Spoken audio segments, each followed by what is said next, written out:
In the peaceful foothills of North Carolina lies Vernon, a town where not much happens, until something does. When beloved high school teacher Ellen Hartley failed to show up for work one Monday morning, it wasn't long before the community descended into fear, speculation, and eventually heartbreak.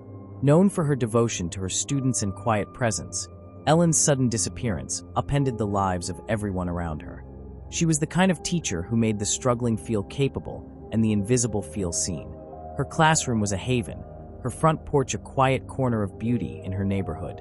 That made her vanishing all the more unthinkable. Ellen was last seen on the evening of October 8, 2017. Her car remained in the driveway. Her phone and wallet were inside the house. A mug of tea sat on the kitchen table. But Ellen was gone. What started as concern quickly turned into a full-scale search effort. Police, friends, and neighbors combed the woods, organized vigils, and put up missing posters. But nothing turned up, not a shred of evidence pointing to where she had gone or what might have happened to her. Detective Mara Kinsey was brought in from the North Carolina Bureau of Investigation. Known for her keen instincts, she methodically examined Ellen's home, questioned neighbors, and traced her final known movements. The investigation revealed an unlocked back door, no signs of struggle, and a strange detail from Ellen's last phone call. She had mentioned hearing a noise in the backyard but brushed it off. When Kinsey accessed Ellen's laptop, she found a hidden folder filled with messages. They led her to a man named Marcus Vell, a construction foreman Ellen had been secretly dating for months.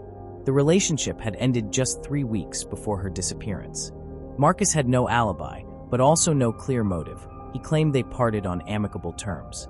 He was cooperative, but his presence in her life raised questions. Then came a break. A student named Riley Boone stepped forward. Nervous but determined, she told police she'd overheard an argument in Ellen's classroom a few weeks earlier. Ellen had been speaking with a man, Coach Dennis Maris. She didn't hear everything, but she recognized the coach's jacket. Maris was a well-liked figure in the community, a longtime track coach with a clean record. Phone records showed something different. Maris and Ellen had exchanged over 300 text messages the month before she vanished, most of which he deleted. Under pressure, Maris initially denied everything, but eventually admitted he had been blackmailing Ellen over an alleged inappropriate relationship from her past. She had planned to go to the school board and end the threats. That's when things spiraled. Maris confessed to confronting Ellen at her house that night. According to him, the argument escalated. He pushed her. She fell and hit her head on the concrete steps.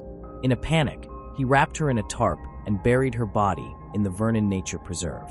It wasn't a premeditated act, but it was one built on years of manipulation and silence. Search teams recovered her remains within days of his confession. The community was devastated. Ellen's funeral was filled with students, co-workers, and grieving neighbors. The school renamed her classroom the Ellen Hartley Library.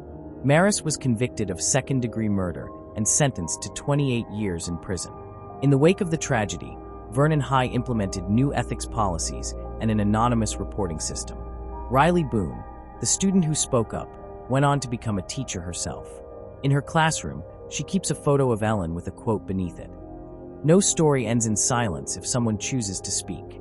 Ellen Hartley is remembered not just for how she died, but for how she lived. Her story became a warning, a lesson, and above all, a call to listen to the quiet cries before they become screams.